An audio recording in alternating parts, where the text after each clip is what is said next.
इस हिंदी साहित्य संस्था के लिए सादर नमन करता हूँ। इस रुड़की से मेरा बहुत पुराना रिश्ता रहा है। जब मैंने पीएचडी की थी तो यहीं के प्रोफेसर हमारे उस ग्रंथ के पर्यवेक्षक थे और उन्होंने ही मुझे पीएचडी की उपाधि प्रदान कराने में सहयोग दिया था। इसलिए इस रुड़की को नमन करता हूँ। गंगा के किनारे की बस्ती है, सादर प्रणाम। और यहाँ पर आकर के एक चीज की और मुझे अनुभूति हुई कि वास्तव में ये साहित्यिक और सांस्कृतिक विरासत की नदी है। अभी प्रिय संयुक्त आर्य ने जो काव्य पाठ किया था उनके बारे में इतना ही कहना चाहूंगा। संस्कृत में एक सूक्ति आती है, गुणा ही पूज्यते गुणसु नाचा लिंगम नाचा व्या। वास्तव में इनके गुणों की जितनी उपासना की जाए, पूजा की जाए, उतनी अच्छी है। इन्हें बहुत बहुत बधाई देता हूँ। और मित्रों, समय क्यों नष्ट करूं, जिसके लिए आया हूं वही काम करता हूं। जब हम जैसे जैसे हमारी उम्र बढ़ रही होती है, हमारे लिए एक इच्छा होती है कि हम भी कम उम्र के दिखें। कम उम्र के दिखने के कारण हम कितना पैसा खर्च करते हैं, लेकिन वो पैसा खर्च करने के बाद हमें केवल एक शब्द से बड़ा कष्ट होता है। वही शब्द की छंद आपके सामने प्रस्तुत कर रहा हूं। स्त्रियां जहां सजने संवरने जाती है उसे हम ब्यूटी पार्लर कहते हैं, लेकिन जहां आदमी सजने सजाएंगे उसे भी उसका अपोजिट तो कह नहीं सकते ब्यूटी का, इसलिए नाम रखते हैं मेंस पार्लर। मेंस पार्लर पहुंच एक दिन मैंने मेकअप करवाया। मेंस पार्लर पहुंच एक दिन मैंने मेकअप करवाया, फेस मसाज ब्लीचिंग कर बालों को काला रंगवाया। बार बार दर्पण में देखूं, इठलाऊं और बल खाऊं, कोई निशाना बड़ी उम्र का चेहरे पर पाऊं। और अंतिम पंक्ति, अगर आपके दिल को छुए तो आपका भरपूर आशीर्वाद चाहूंगा। पर सजना धजना जिसकी खातिर जिस पर था मैं दीवाना, मुस्काई फिर बोली अंकल मुश्किल है। मुस्काई फिर बोली अंकल मुश्किल है हमको भरमाना।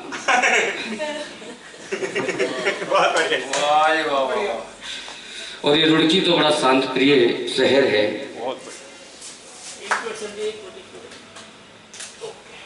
वैसे भाई जब मंचों पर माला डालते हैं तो कान में आकर माला डालने वाला ये कहता बहुत हो गया बैठे हो। मैंने तो शुरू में डाल दी इसलिए। लेकिन भाई साहब ने ऐसा कहा हो तो मैंने सुना नहीं। ये रुड़की तो बहुत शांत प्रिय। हमारे दिल्ली गाजियाबाद में अक्सर अनशन होते रहते हैं। अभी किसान आंदोलन चल रहा है। अब दोनों की ईमानदारी देखिए, कुछ शक नहीं कर सकता। सरकार कहती है हम जो कृषि कानून लाए हैं वो तुम्हारे फायदे का है, और किसान कहते हैं हमें नहीं चाहिए। अब किसान क्यों कहते हैं, उनकी ईमानदारी देखिए। आदरणीय बैठे हुए आप क्यों कहते हैं किसान, जबकि हमारे गांव में किसान अगर लोन लेने जाते हैं सरकारी अनुदान पर तो ये सोच कर जाते 5 साल में माफी हो जाए, कौन सा देना। और इनकी ईमानदारी देखिए, भरे पेट हो जिनके पहले उनको भोजन मत देना। भरे पेट हो जिनके पहले उनको भोजन मत देना। अंधे को दर्पण और गंजे के, अंधे को दर्पण और गंजे को तुम कंगी मत देना। खाखा रबड़ी और मलाई शुगर बड़ी जिनकी ज्यादा, खाखा रबड़ी और मलाई शुगर बड़ी जिनकी ज्यादा। नीम करेला देना लेकिन खीर कटोरी मत देना। नीम करेला देना लेकिन खीर कटोरी मत देना। दोनों अपनी जगह जगह बहुत ईमानदार हैं।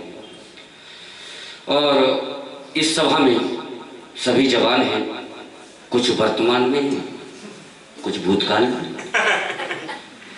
मतलब बुजुर्ग यहाँ पर कोई नहीं है, ऐसा मानता हूँ सर। बिल्कुल ईमानदारी से कहूँगा ना।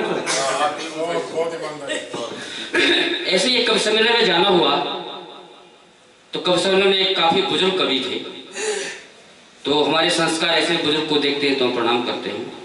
हमने उन्हें प्रणाम किया और प्रणाम करने में जो उनकी प्रतिक्रिया आई बिल्कुल ऐसी आई जैसे कि कोरोना ने उन पर हमला कर दिया हो। मुझे बड़ा खराब लगा। थोड़ी देर में एक सुंदर सी कवित्री आती हुई उन्होंने प्रणाम किया तो उन कविवर महोदय से दोनों हाथों से आशीर्वाद दिया। ये दृश्य देखकर ऐसा लगा कि मेरे सीने पर सांप लौट गया हो। वहीं से एक रचना का जन्म होता है। हास्य गीत है, आपके चरणों में समर्पित कर रहा हूं। मैं सच इसलिए कह रहा हूँ कहीं आप सच ना बोल दें, क्योंकि हास्य रस के कभी झूठ नहीं बोलते हैं। वो बात एक अलग है कि सच के सिवा सब कुछ बोलते हैं। असली के चक्कर में नकली माल बांध कर घर को लाते, केवल देख सफेदी सिर पर लोग हमेशा शीश झुकाते। असली के चक्कर में नकली माल बांध कर घर को लाते, केवल देख सफेदी सिर पर लोग हमेशा शीश झुकाते, केवल देख सफेदी सिर पर लोग हमेशा शीश झुकाते। और वो होते कैसे हैं? शेविंग कर गालों पर अपने महंगे महंगे लिप लगाते, शेविंग कर गालों पर अपने महंगे महंगे लेप लगाते हैं, तो नकली फिर भी हर पल बिन बोले ही दांत दिखाते। और गंजे सिर के ऊपर अक्सर, गंजे सिर के ऊपर अक्सर काला काला रंग लगाते। असली के चक्कर में नकली माल बांध कर घर को लाते, केवल देख सफेदी सिर पर लोग हमेशा शीश झुकाते, केवल देख सफेदी सिर पर लोग हमेशा शीश झुकाते। और मैं बड़े विश्वास से कह सकता हूँ, अगर हमारे तन की उम्र बढ़ रही है, उस हिसाब से हम मन से भी बड़े होने लगे, तो हमारे भारतीय संस्कृति की वो पहचान है कि सम्मान उन्हें ना मिले ऐसा संभव नहीं है। जैसे हम देखते हैं कि मोदी जी की सभा में जाते हैं और अडवाणी जी सामने बैठे हुए, तो मन से उतर के उनकी चरण स्पर्श करेंगे, और जब माइक पकड़ेंगे तो पहला सेंटेंस होगा, आदरणीय अडवाणी जी आप जहां पर हैं वो मेरी वजह से है, और मैं जहां पर हूं ये ईमानदारी है हमारे देश की।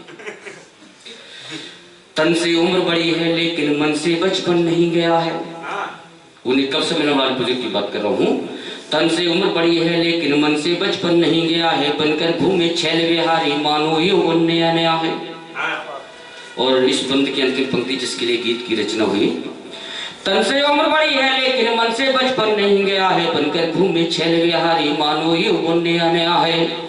युवती के सिर अपने दोनों, युवती के सिर अपने दोनों धीरे धीरे हाथ घुमाते, असली के चक्कर में नकली माल बांध कर घर को लाते, केवल देख सफेदी सिर पर।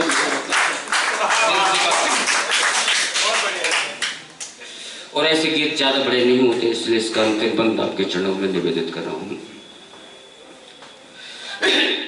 बाहर से है धवल चांदनी पर अंदर मावस की रातें, बाहर से है धवल चांदनी पर अंदर मावस की रातें, सुना रहे हैं अपनी बीती झूठी सच्ची सारी बातें।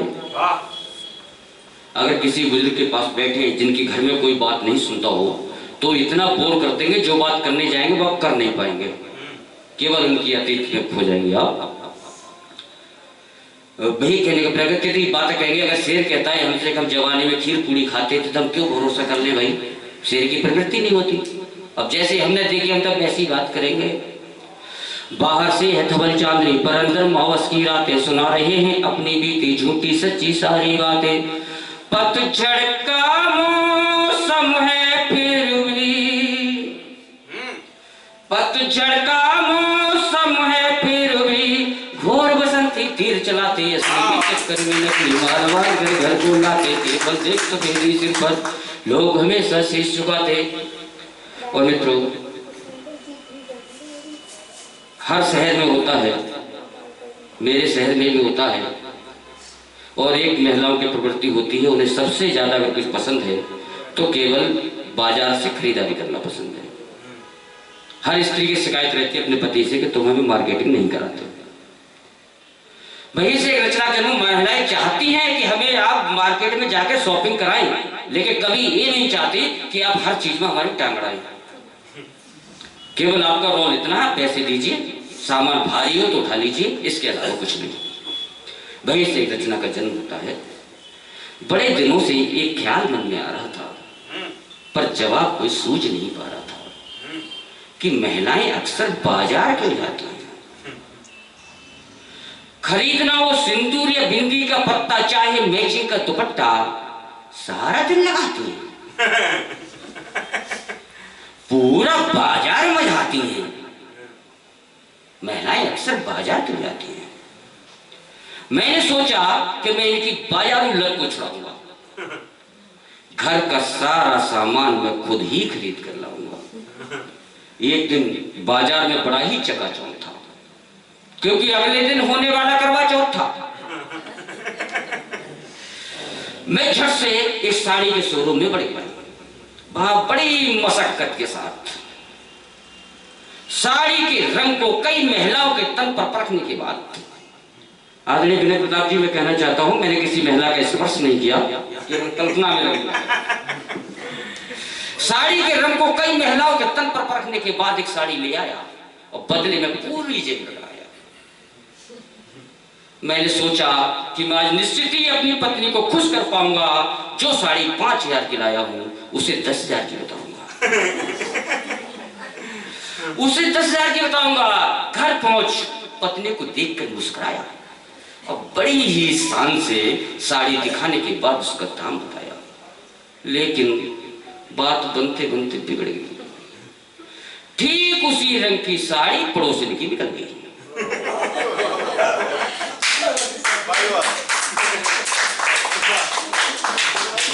ठीक उसी रंग की साड़ी पड़ोसिन की निकल गई। अब मेरी पत्नी ने आंख करते हुए तरेरते हुए मुझे धमकाया, बोली तुम्हारे माँ बाप ने कुछ नहीं सिखाया। तुम्हारे माँ बाप ने कुछ नहीं सिखाया। मैं अभी तुम्हारे साथ बाजार जाऊंगी और उसी दुकान से इससे इस अच्छी साड़ी कम दाम में लाकर दिखाऊंगा। मैं बेचारा अपने बुने जाल में फंस गया। पत्नी को साथ लेकर तुरंत उसी दुकान में चढ़ गया। वहां झूठ बोलने के कारण मैं कांप रहा था। 5,000 की लेके गए, 10 की बता दी। वहां झूठ बोलने के कारण मैं कांप रहा था, लेकिन दुकानदार मुस्कुरा के सब कुछ भांप रहा था। दुकानदार मुस्कुरा के सब कुछ भांप रहा था। पूरी दुकान में साड़ियों का ढेर लगाने के बाद एक साड़ी जच गई। थोड़ी देर पहले जो 700 की थी अब 2700 में पट गई। अब 2700 में पट गई। फिर भी मेरी पत्नी के दिमाग में कुछ और ही चल रहा था। मुझे सबक सिखाने को उसका मन में चल रहा था। बिल्कुल हकीकत बता रहा हूँ। आप बाजार जाके जरूर इस चीज का नोट करेंगे। अगर पत्नी को साथ लेकर बाजार में जाएंगे, सब्जी खरीदने जाओ तो ज्यादातर पत्नी कहेंगे पहले आलू खरीद लो, क्यों आलू वजन ज्यादा होता है। लाल के कहां तक घूमोगे? परचून की दुकान पे जाओगे तो आटा चावल खरीदवा देगी, पहले घूमो लाल के। पत्नी के दिमाग में कुछ और ही चल रहा था। मुझे सबक सिखाने को उसका मन मचल रहा था। परचून की दुकान पर पहुंच उसे 10 किलो आटा और 10 किलो चावल खरीदवाया और साड़ी की फोन लेने के बहाने उसे लाद कर पूरे बाजार में गधे की तरह घूमा।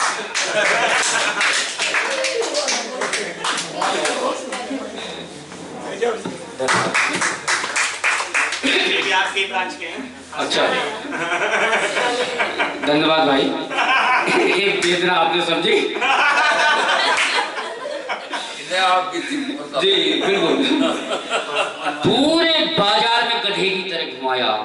मैं तेज कदमों से घर की तरफ ताक रहा था। मौसम सर्द था, फिर भी कुत्ते की तरह हाँफ रहा था।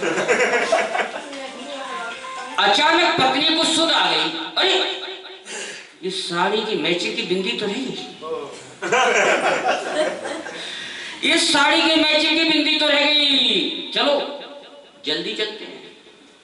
बिंदी का पत्ता लेकर बच्चों के घर पहुंचने से पहले घर पहुंचते हैं और हाँ पैदल ही जाएंगे, जिससे कुछ बचत भी हो जाएगी।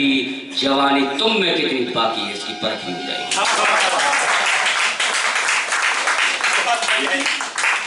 जवानी तुम में कितनी बाकी है उसकी परख भी हो जाएगी। मैंने कहा बस तेरे सामने 100 बैठक लगाऊंगा, भोले के मंदिर में गंगा जल उठाऊंगा, कहीं भी आऊंगा जाऊंगा, पर तेरे साथ कभी बाजार नहीं जाऊंगा।